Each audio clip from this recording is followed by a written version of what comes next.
अस्सलाम वालेकुम dear students, welcome to my YouTube channel. उम्मीद करती हूँ कि आप सब खैरियत से होंगे। हम स्टडी कर रहे हैं 9th की बायो का चैप्टर 9 ट्रांसपोर्ट, जिसमें हम ट्रांसपोर्ट इन ह्यूमन पढ़ रहे हैं। हमने पढ़ा था कि ह्यूमंस में ट्रांसपोर्ट के लिए दो सिस्टम काम करते हैं।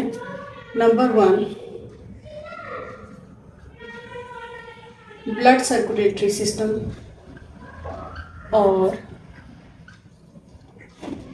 नंबर 2 है लिम्फेटिक सिस्टम।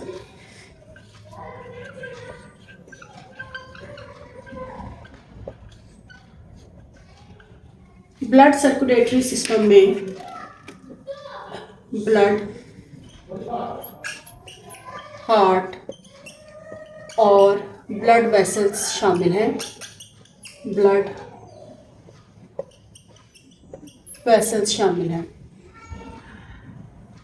हम इस सिस्टम में ब्लड को डिटेल में पढ़ रहे हैं।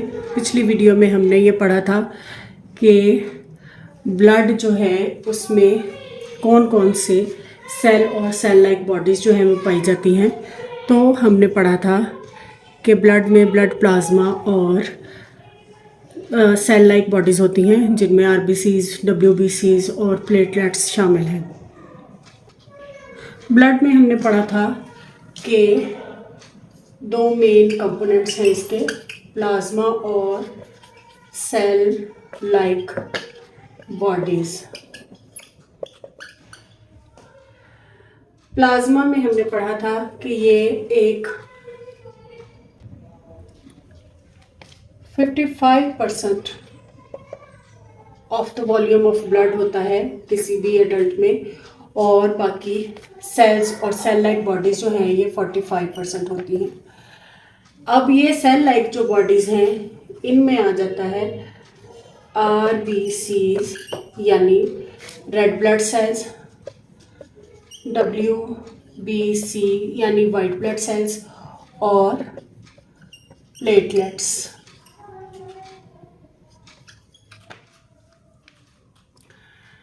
आरबीसीज या रेड ब्लड सेल्स जो हैं, आरबीसीज के बारे में हमने पिछली वीडियो में डिटेल में पढ़ा था। आज हम पढ़ेंगे वाइट ब्लड सेल्स, जिनको ल्यूकोसाइट भी कहते हैं। ल्यूकोसाइट्स कहते हैं। They are not confined to blood vessels and also migrate out into tissue fluid. 1 cubic millimeter में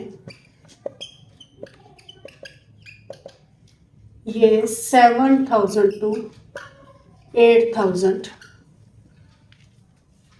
ये उनकी तादाद होती है जो कि पाए जाते हैं 1 क्यूबिक मिलीमीटर में। इनका जो लाइफ स्पैन है वो 1 मंथ से इवन अ ईयर तक होता है, according to the need of the body, क्योंकि वाइट ब्लड सेल्स जो हैं ये बॉडी का इम्यून सिस्टम बनाते हैं। WBCs function as the main agent in body's defense system.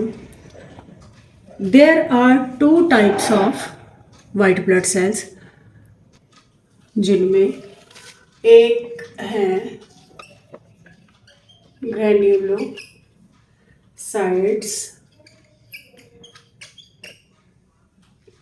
और दूसरा है ग्रैन्युलोसाइट्स।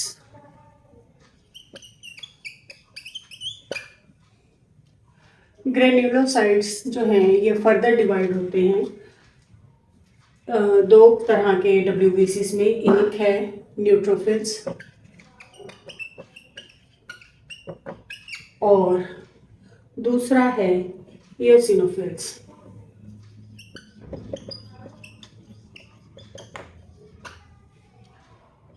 न्यूट्रोफिल्स का काम क्या होता है? Destroys small particles by phagocytosis। phagocytosis यानी जो बाहर से आने वाले जरासीम हैं उनको इनगल्फ कर लेती है, उनको तबाह कर देती है, यानी उनको ख़त्म कर देती है। ग्रेन्युलोसाइट्स का, न्यूट्रोफिल्स का फेगोसाइटोसिस काम है। उसके बाद ये एसिनोफिल्स हैं, ये जो इन्वेडर्स इन्फ्लेमेशन पैदा करते हैं, ये उनको ख़त्म कर देते हैं। Destroy, break inflammatory substance and kill particles, यानी ये इन्फ्लेमेटरी जो इन्फ्लेमेशन को ख़त्म करती है और डिस्ट्रॉय करती है इन्वेडर्स को। इसके बाद ए ग्रैन्युलोसाइट्स जो हैं, ये भी 2 किस्म के हैं। इनमें एक आ जाती है मोनोसाइट्स और दूसरी इसमें आ जाती है BNT लिम्फोसाइट्स, B+T लिम्फोसाइट।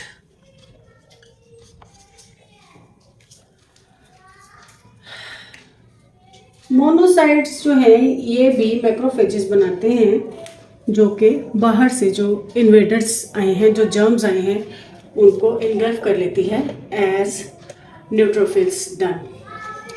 इसी तरह B और T जो लिम्फोसाइट्स हैं, ये produce antibodies and kill germs. यानी आज हमने ये पढ़ा कि WBC जो हैं, ये बॉडी का इम्यून सिस्टम बनाते हैं और ये 2 किस्म के होते हैं। एक होता है ग्रैन्युलोसाइट, एक होता है ए ग्रैन्युलोसाइट। Granulocyte further divided into 2, which is neutrophils and और दूसरा है इसका eosinophils। ये क्या काम करता है? फेगोसाइटोसिस के जरिए इन्वेडर्स को ख़त्म कर देता है और ये इन्फ्लेमेटरी सब्सटेंसेस को ब्रेक करता है। Break inflammatory substances. एक ग्रैन्युलोसाइट जो है, ये भी फर्दर डिवाइडेड इनटू 2। एक है मोनोसाइट्स और दूसरा है B+T लिम्फोसाइट्स। मोनोसाइट का काम भी इनगल्फ करना है और BNT लिम्फोसाइट जो है, ये एंटीबॉडीज बनाते हैं जो कि इन्वेडर्स को किल कर देते हैं। उम्मीद करती हूँ कि यहाँ तक आपको अच्छी तरह से समझ आ गया होगा। फिर भी अगर कोई कन्फ्यूजन हो तो आप कमेंट सेक्शन में पूछ सकते हैं। Please like, share and subscribe my YouTube channel. Thank you.